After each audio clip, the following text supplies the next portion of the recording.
प्रिय विद्यार्थियों, class 12th commerce subject business economics chapter number 4 production function उत्पादन फलन पार्ट 8। देखिए यह पार्ट जो है इस अध्याय का अंतिम पार्ट है। तो इस अध्याय में जो है जितने भी महत्वपूर्ण प्रश्न थे वो इस पार्ट में भी शामिल किए गए हैं क्रम अनुसार, तो इसको ध्यान से सुनिएगा और इस अध्याय के जो है 8 पार्टों को आप ध्यान से पढ़िएगा। तो चलिए डिजी लेसन्स में आपका पुनः एक बार फिर स्वागत किया गया है। स्टार्ट करते हैं हम इस पार्ट को। पैमाने के प्रतिफल जो हमने पिछले पार्ट में पढ़े हुए थे कि पैमाने के प्रतिफल क्या होते हैं, पैमाने के प्रतिफल की अवस्थाएं क्या होती हैं।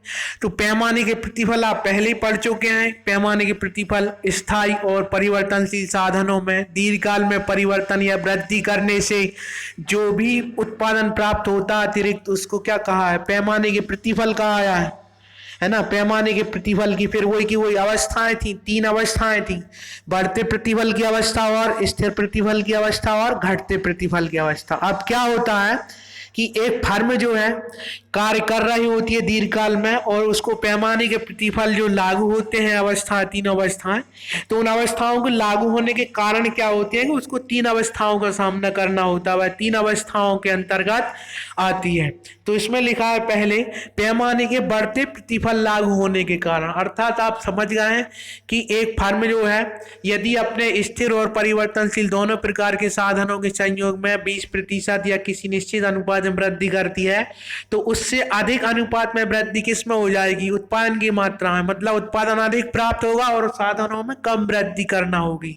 तो इसी को तो बढ़ते प्रतिफल की अवस्था कहते हैं। बढ़ते प्रतिफल की अवस्था ऐसा क्यों हो रहा है कि ऐसे फर्म को अधिक लाभ प्राप्त हो पा रहा है। तो इसमें लिखा है निम्न कारण है। नंबर 1 है अविभाज्यता। अविभाज्यताओं का मतलब है कि यदि फर्म में बड़े बड़े प्लांट लगे हुए हैं या बड़े बड़े प्लांट लगे हुए हैं या फर्म के पास अधिक मात्रा में स्थिर साधन है तो उत्पादन का पैमाना बढ़ाने से इन साधनों क्या होगा, अधिक से अधिक उपयोग होने लगेगा। जब अधिक से अधिक उपयोग होने लगेगा तो ये प्लांट जो है, साधन है, अपनी पूर्ण क्षमता से कार्य करने लगेंगे जिससे उत्पादन की मात्रा क्या हो जाएगी, तुलनात्मक रूप से अधिक हो जाएगी। तो तभी जो है पैमाने के बढ़ते प्रतिफल लागू हो जाएंगे अविभाज्यता के कारण। ठीक है। नंबर 2 लिखा है आकार की कुशलता। आकार की कुशलता अर्थात पैमाने के बढ़ते प्रतिफल का कारण बड़े हुए आकार के कारण प्राप्त कुशलता भी होती है। क्योंकि आप देखते हैं पूंजी संपत्तियों में से एक सीमा तक जिस अनुपात में वृद्धि की जाती है उससे अधिक अनुपात में उत्पादन जो है की कुशलता जो है बढ़ जाती है ना। अर्थात पूंजी यदि पर्याप्त मात्रा में लगाई जाएगी उत्पादन में तो वह कुशलतम प्रयोग में आने से उत्पादन को बढ़ाने में सहयोग करेगी। ठीक है।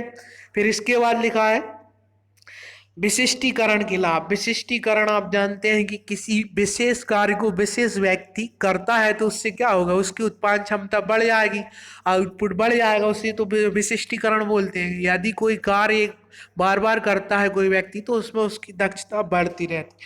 तो इसमें क्या है कि उत्पादन का पैमाना बढ़ाकर उत्पादन कार्य में विशिष्टीकरण को प्रयोग किया जा सकता है। इससे साधनों की क्या हो जाएगी, कुशलता बढ़ जाएगी, उनकी क्षमता बढ़ जाएगी, तो उत्पादन की मात्रा जो है साधनों की तुलना में अधिक होगी।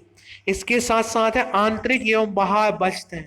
क्या होगा, उत्पादन का पैमाना बढ़ाने पर अनेक आंतरिक एवं बाह्य बचतें प्राप्त होने लगती हैं। इन बचतों के कारण प्रति इकाई उत्पादन लागत क्या हो जाती, घट जाती है और लाभ बढ़ जाता है।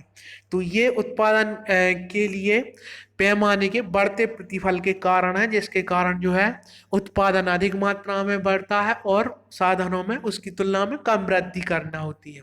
अर्थात कहने का मतलब यह है कि साधनों में की गई वृद्धि की तुलना में उत्पादन अधिक मात्रा में प्राप्त होता है, उसके ये कारण है। ठीक है। अब इसके बाद देखिए टेक्स्ट के रूप में भी आपको प्रस्तुत किया गया है, इसको आसानी से समझ लीजिएगा। फिर देखते हैं है पैमाने के स्थिर प्रतिफल लागू होने क्या कारण है।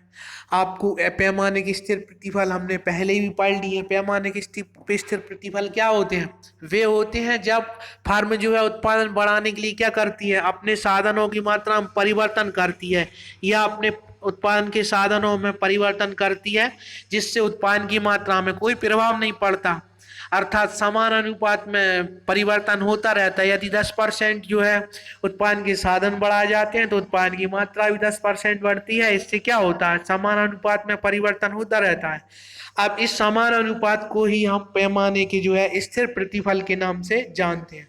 इसके कई कारण होते हैं कि देखिए क्या होता है कि पैमाने के स्थिर प्रतिफल उस स्थिति में लागू होते हैं जब उत्पादन का पैमाना बढ़ाने पर साधनों के प्रयोग का कोई प्रभाव नहीं पड़ता, कुशलता पर उनकी कोई प्रभाव नहीं होता। तो उस स्थिति में क्या होगा, पैमाने के स्थिर प्रतिफल लागू होंगे, अर्थात जिस अनुपात में हम साधनों को बढ़ाएंगे उसी अनुपात में उत्पादन की मात्रा में परिवर्तन आएगा। यह इसका मुख्य कारण है कि कुशलता पे कोई प्रभाव नहीं पड़ता। ठीक है, फिर क्या होता है, पैमाने का स्थिर प्रतिफल उन फर्मों को प्राप्त होता है जो ऐसे उद्योगों में कार्य करती हैं जिनमें साधनों के विशिष्टीकरण के लाभ या तो कम प्राप्त होते हैं अथवा लाभों का उत्पादन से कोई न्यूनतम स्तर प्राप्त किया जा सकता हो। ठीक है, वहां पर लागू होती है पैमाने के प्रतिफल। फिर इसके बाद देखिए टेस्ट के रूप में प्रस्तुत किया है ना, पैमाने के स्थिर प्रतिफल किसे कहते हैं। फिर उसके बाद देखते हैं हम पैमाने के प्रतिफल के लिए पैमाने घटते प्रतिफल कैसे लागू होंगे, है ना। पैमाने घटते प्रतिफल भी आप जानते हैं क्या होता है। पैमाने घटते प्रतिफल, घटते प्रतिफल का मतलब होता है कि यदि फर्म 30% वृद्धि करती है अपने साधनों में दीर्घकाल में उत्पादन बढ़ाने के लिए, तो उत्पादन की मात्रा में उससे कम वृद्धि होगी कि नहीं, उससे कम उत्पादन बढ़ेगा कि नहीं, उसी कमी वृद्धि, कम होने वाली वृद्धि को क्या कहेंगे, पैमाने के घटते प्रतिफल। घटते प्रतिफल लागू होते हैं, अर्थात एक फर्म उत्पादन के साधन तो बढ़ाती है लेकिन जिस अनुपात में वह लाभ प्राप्त करना चाहती है अधिक, वह नहीं कर पाती, उससे कम ही उत्पादन बढ़ता है। इसी को क्या घटते प्रतिफल की अवस्था या घटते प्रतिफल भी कहते हैं, जिसके निम्न कारण है। नंबर 1 क्या है, प्रबंध की जटिलता है, अर्थात कहने का मतलब यह है कि जब फर्म को है ना पैमाना बढ़ाना होता है, पैमाने बड़े स्तर पर फर्म कार्य करती है तो प्रबंध के स्तरों में ही वृद्धि हो जाती है। प्रबंध के स्तरों में वृद्धि होने से क्या होता है, प्रबंध के स्तरों में वृद्धि होने से प्रबंध में कार्य क्षमता घट जाती है, जिससे उत्पादन की मात्रा में परिवर्तन हो जाता है।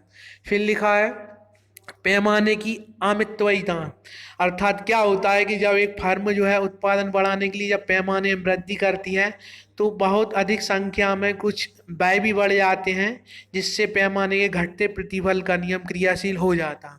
फिर लिखा है निर्णय विलंब, आप जानते हैं कि ये बड़े स्तर पर जब फर्म कार्य करती है, बड़े स्तर पर पैमाना बढ़ता है तो उसमें जो निर्णय होते हैं, विवाद होते हैं, वह बहुत अधिक समय लगा जाते हैं, जिससे क्या होता है उत्पादन की मात्रा पर प्रभाव पड़ता है। अर्थात कहने का मतलब ये है कि किसी भी विषय पर या किसी भी क्षेत्र में निर्णय लेने के लिए क्या है, उस विवाद को या उस बात को जो है अधिक स्तरों से निकलना होता है, जिससे निर्णय में समस्या होती है, समय लगता है, जिससे उत्पादन की मात्रा क्या हो जाती है, घट जाती है। फिर श्रम समस्या लिखा, श्रम समस्या आप जानते हैं कि बड़ी बड़ी फर्में होती हैं, बड़ी बड़ी कंपनियां होती हैं, उसमें क्या होती है, श्रम संगठन बनने लगते हैं और वे अपनी मांगों को लेकर क्या करते हैं, हड़ताल करने लगते हैं और फर्म बंद करने के लिए बार बार जो है विरोध करते हैं विभिन्न कारणों से। इससे क्या होगा, जब फर्म का विरोध होगा, फर्म में हड़ताल इस टाइप की समस्या होंगी तो क्या होगा, उत्पादन की मात्रा भी घटने लगेगी, जिससे घटते प्रतिफल लागू हो जाएंगे।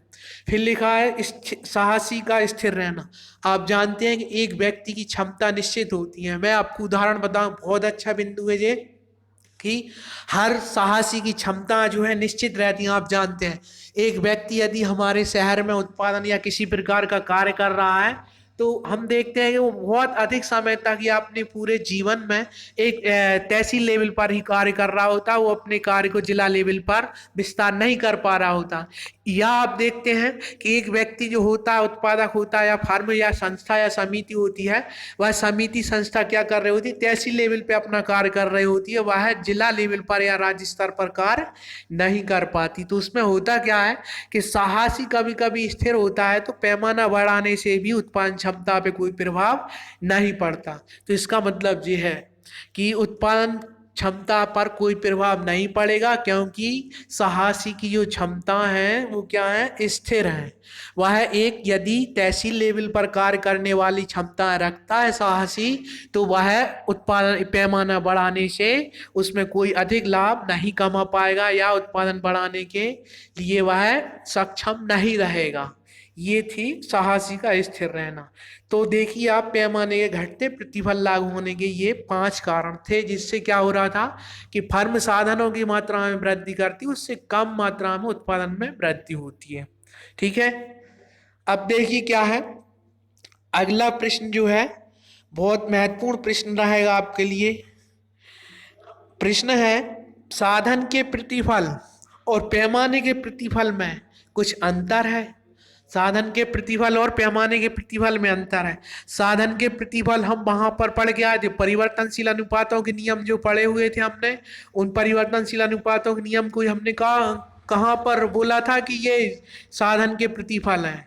परिभाषा या अर्थ में ही बोला था हमने कि यही जो है साधन के प्रतिफल के नाम से भी जाने जाते हैं, ये परिवर्तनशील अनुपातों के नियम के अंतर्गत आते हैं। तो यहाँ पर हम साधन के प्रतिफल और पैमाने के प्रतिफल में अंतर देखते हैं। अब आपको स्पष्ट समझ में आ गया कि साधन के प्रतिफल और पैमाने के प्रतिफल में अंतर। अर्थ हैगा, तो अर्थ आप जानते हैं कि साधन के प्रतिफल किसे कहते हैं, परिवर्तनशील साधनों की मात्रा में वृद्धि करने से जो अर्थ लिख देंगे, और उसमें हम लिख देंगे पैमाने के प्रतिफल में अर्थ लिख देंगे। फिर समय अवधि तो आप जानते हैं स्पष्ट अंतर है।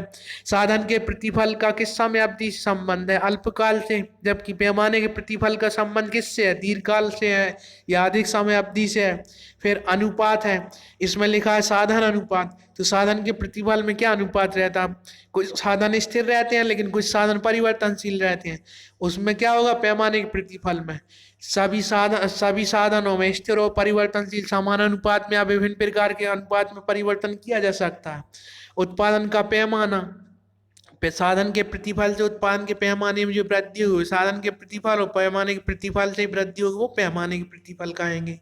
ठीक है, अब इसके लिए हम बिंदुओं के माध्यम से भी आसानी समझ सकते हैं। इसमें लिखा है अर्थ, लिखा है समय अवधि लिखी है, साधन अनुपात लिखा है, कौन कौन से साधन में अनुपात परिवर्तन किया जाता है, उत्पादन का पैमाने पर क्या प्रभाव पड़ता है, नहीं प्रभाव पड़ता है, इसमें लिखा हुआ है। तो ये 4 अंतर हैं। 4 अंतरों को आप बहुत अच्छे तरीके से कर सकते हैं। मुख्य प्रश्न है जी, और इसके सभी प्रश्न हो चुके हैं पूरे। धन्यवाद।